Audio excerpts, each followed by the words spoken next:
Okay, good morning, everybody. Hope everybody is well. Happy calendar new year, Jan 1 today. What an incredible day. Start the year. I always loved the feeling of the end and the beginning, rushing to close out the year, taking a breath. It's great that it's a Friday, you know?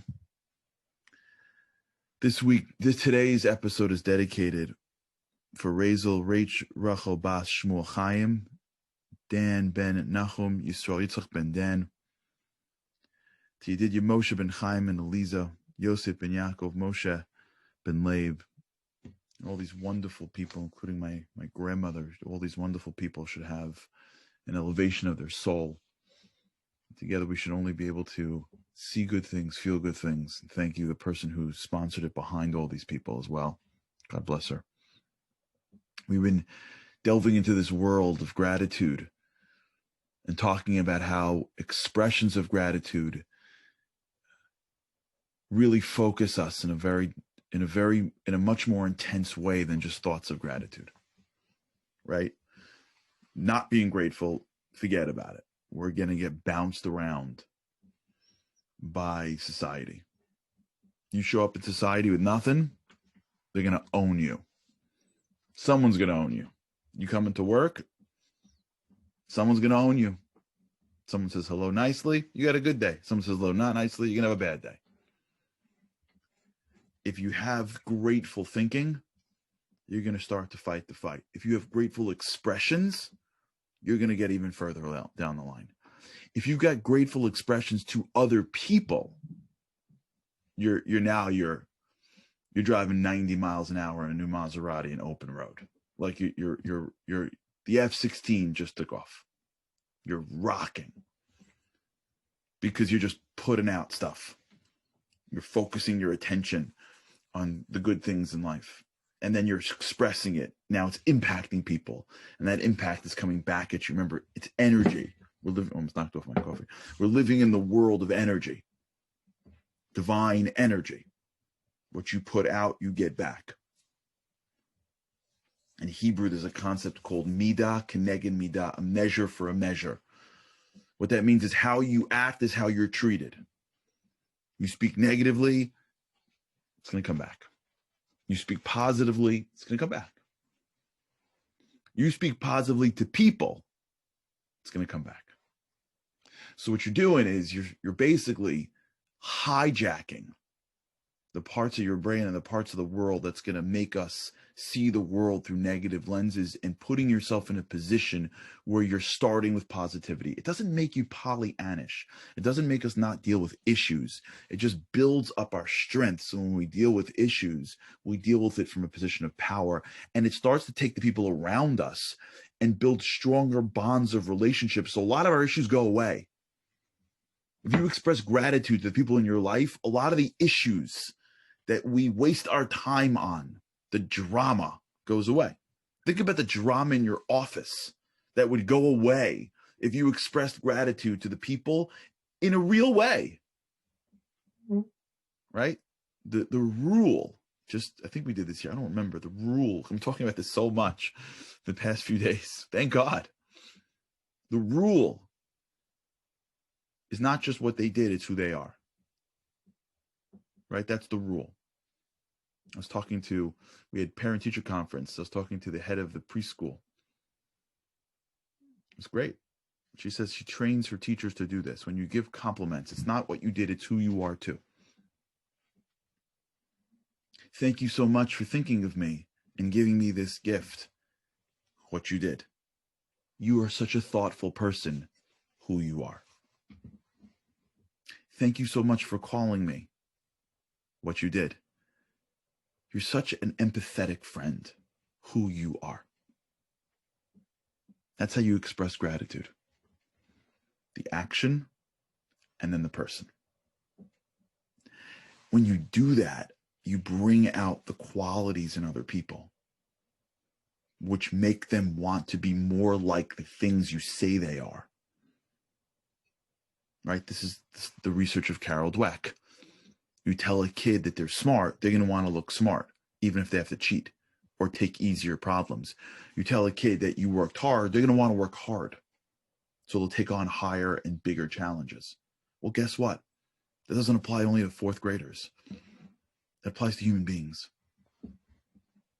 You tell the people around you what they did and how it connects to a trait that they have that you respect, they're going to want to express that trait more. Not even to impress you, because it feels good to be them. You're going to bring out the best in people, which is going to resolve a lot of your issues with people before you even have issues with people, which is going to make people around you better, which will make your life better. It's such a easier, more beneficial, more benevolent way of achieving success. Forget the selflessness of it. I'm not even getting to the selflessness of this. Let's just stay selfish for a second. Making people better around us makes your life better. Making people happy around us makes your life better. And even if it's not your life, it makes the world better. And I got to tell you, for those who've been doing this, for those who are joining us now for the first time, we've been talking about the what we'll call the New Year's challenge. The New Year's challenge. I'm giving you a New Year's challenge. If you didn't do it yet, call one person in your life that did something nice for you. Thank you for what you did. Let me tell you who you are. What a way to start the year. And for those of us who really want to be nuts, the Navy SEALs that are amongst us, take it upon yourself to do it one time a day. See how long you can go. See how long you can go. I'm sure Andy's going to come up with prizes for those that can go the year. Andy's already thinking about what we can get. We're getting something. If you can go a year, 5 minutes every day, WhatsApp note, email, note, something, call. Andy's already working on it. Trust me. If you go the year, get it. The highlight of this year, the end of the year for me, this past week, the highlight for me has been your emails. I got an email from someone yesterday who graduated high school in 1977 and called his teacher from high school. Can you imagine? Graduated 1977 high school, called his teacher. Hello. This is called building and blowing people up. I got a good friend of mine that went to the extreme. I'm not suggesting this. I'm just telling you. I have a friend of mine who was told as a kid that he was stupid. You know those? Held back, left back, not able to go to certain high schools. Struggled mightily academically. More than one teacher probably wrote him off. Well, when he was in 10th grade, one of his teachers said, stay back after school, after class. You know what he's thinking. Teacher says, I want you to take this test. He's like, what? Sits there and takes it. Takes him 10 minutes. Teacher goes, oh, okay, let's talk tomorrow. Talks tomorrow and goes, you're not stupid. You're dyslexic. You can't read the right way. Like, you can't read like everybody else. You're a brilliant kid. I'm going to teach you how to speed read. I don't know this, but apparently when you speed read, you read by words versus by letters, which is easier for someone who's having a hard time following the letters. He taught him how to speed read. 10th grade. The kid became the top kid in his class. Didn't get under a 90 for the next 2 years. Was the first kid in his high school to go to an Ivy League college.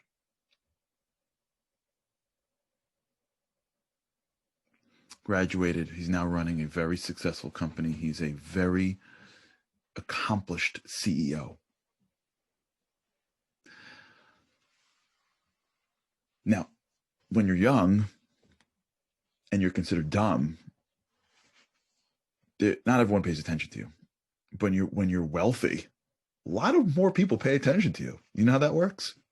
Well, he gets a call from the head of his school that he's doing a fundraising trip, and of course, so he meets the head of the school. The head of the school hits him up for some money. Before he leaves, this guy says, "What's with that teacher? I told the Rolex story over here." "Oh, I told it already to you guys." "Oh, man." For those who haven't heard, let me tell it again. He says, "He's doing good." He invites him to dinner, for those who remember. For those of you who heard this already, I'm sorry. But thank you for those who heard it to say it. He invites him to dinner, his 10th grade teacher, fancy restaurant in the city. And he hands him a Rolex, inscribed in the back, thanking him for changing his life. The best part of the story wasn't the Rolex. The best part of the story was when this guy was telling me the story in his office in Midtown Manhattan. He was in tears. He was alive. We're having a conversation about business moves, and he's in the zone. He stops, he sits down, he tells me the story, and he's in tears. We can live this way. I want you to live this way, because I want to live this way too. And for those who've been emailing me all the things you've been doing, I want to thank you. Keep it up. Express the gratitude. Find people to go around and blow them up. There are people like this. I know them, that find people and make them feel amazing. There are people whose mailmen feel amazing when they come to their door because they just find a way to make them feel amazing. I have a friend down in Boca Raton, near where Rob lives. His name is Rabbi Yaakov Gibber. He's one of these guys. He can't walk down the street because everybody cleaves to him, because his eyes always see the greatness in other people. You should see this guy. He's a young rabbi. The whole town is buzzing when he walks down the road. You don't need to be brilliant. You don't need to be charismatic. You don't need to have the words to say. You just need to be aware. Yesterday, I got an email from somebody who said so poignantly that it was so hard for her. I think it was a her. It was so hard for her to express the gratitude because she felt like she was exposing herself. I said, yeah, it's vulnerable to be grateful to other people. It's easier to be tough and cool and standoffish. There are a lot of people that aren't grateful because they think like they can't. They just are scared to be vulnerable. They're scared to say thank you. They're scared to make somebody else feel this way because they have to come out of themselves. But once you can become vulnerable to somebody else in the gratitude, you put this into your neuroplastic connections. For a minute before I just want to read you this thing. For a minute, I want us to just sip this coffee. I don't want to run past this. I don't want to end this. I don't want to go to the next thing. I want to stay here for one more minute with you, because this is like, this is it. We're like there in the middle of like the universe. What it's like to live a life where you're willing to go and be vulnerable to everybody around you, and to see people for their greatness, and to have the strength to express it, and to just have the people in our lives feel bigger around us, and what that will do for our lives and our health and our spiritual growth and our financial success. It will just slowly like build a world around us constantly. It's going to be, it's a different planet, and they think we're nuts, but they want it so badly. It's a different planet, and it's not expensive. It's just a little bit of decision to turn 2021 into the best year, not by what they give us, what we give them. And the reason why this is so critical is because it reminds us that we're not in control of the world, and we're not in control of people. We can't get them to do what we want. We can't get anything to do anything we want. We're not in control of anything. Our job is to just put out good. And when you let go of trying to control and start trying to see the good in people, in everything in life, you become a much more grateful person. You become a much more powerful person. I want to end today with an excerpt that really, it's a little bit like the next level of not being in control, but it's so powerful. I can't thank Sippy and Andy enough for sending this to me. I've already used this multiple times. I had a meeting yesterday. I stopped my meeting in the middle. The guy's like, "What are you doing?" I'm like, "Pause." And I pulled out these 2 pages that they sent me, and I read it, and people were like, "Holy cow." So I want to end with this. This is from the book, The Closer, Mariano Rivera. For those of you who remember, I told the story of Mariano Rivera when he lost the game against the Diamondbacks. 2001. Being grateful, even if you're up against challenge. So my fellow Yankee fans that are watching this sent me a clip, an excerpt from the book, which I'm grateful for, because they didn't send me a link. They photocopied it and sent me pages. Thank you. A little bit of Mariano to close the week. Why not bring out the closer, right? If you have the closer, let's close. Mariano Rivera, to close the week and to close the year. This is what he writes. I'm going to read you from his book about what he was thinking after he lost. Remember, Mariano Rivera came to the mound to win the game. The Yankees were up by 1. He gave up 2 runs. He single-handedly cost the New York Yankees the World Series and the season in 2001. He was the reason why they lost. Here's what he says. As much as I am committed to living in the present, I have a hard time with the ending in 2001. I search for an answer as to why it unfolded the way it did. I don't believe that things happen randomly for no reason. Listen to a man of faith. He's not Jewish. He's a man of faith. There are people of multiple religions and backgrounds and denominations throughout this world. Maybe different than me, maybe different than you, but there are people that are people of faith. And let me tell you something. When you meet a man or woman of faith, you can tell. Listen to what he says. I do believe that the Lord is in charge and has infinite wisdom, even if we may not understand it in that moment. 8 days later, after 8 days after he lost the World Series, on a Tuesday morning, I get my answer. He's saying, I stopped by the stadium to pick up my stuff.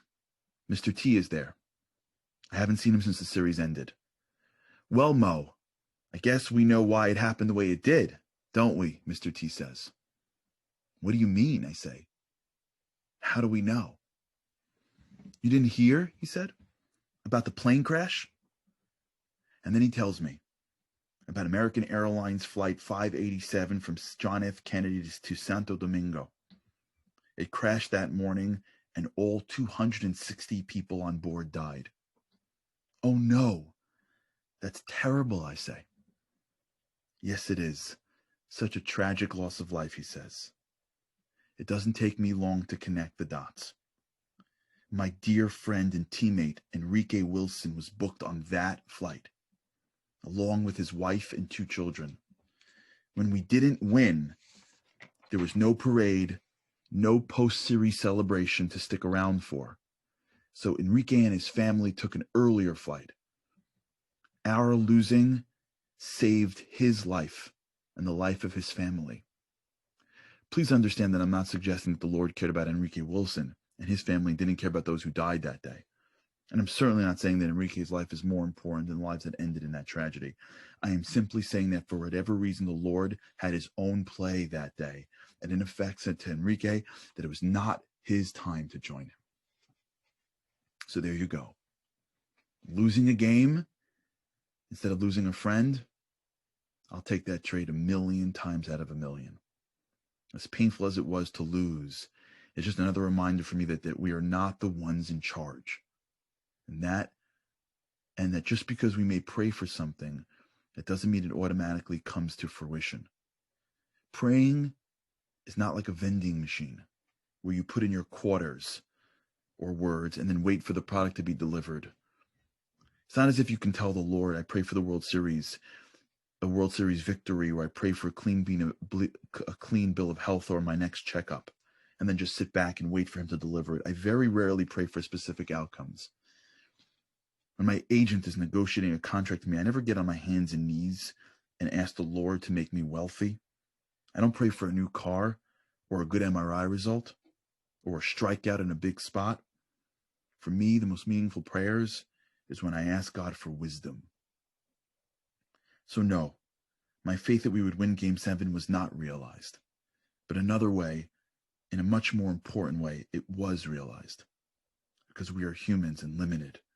Sometimes we ask for the wrong thing or don't look beyond ourselves. But God knows what is ahead. He always has a plan for us. And in November 2001, that plan did not include a ticker tape parade for New York. And it did not include a heroic moment for me, but included the life of my friend. Is there a better way to end 2020 than this? The closer with my coffee stains. What's a book without coffee stains?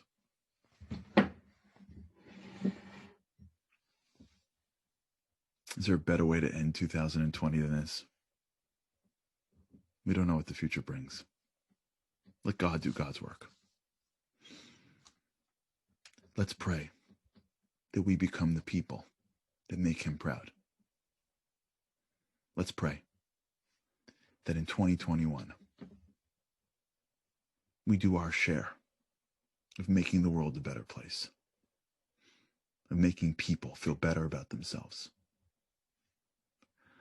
of doing our own small little effort in this big world to shine some light.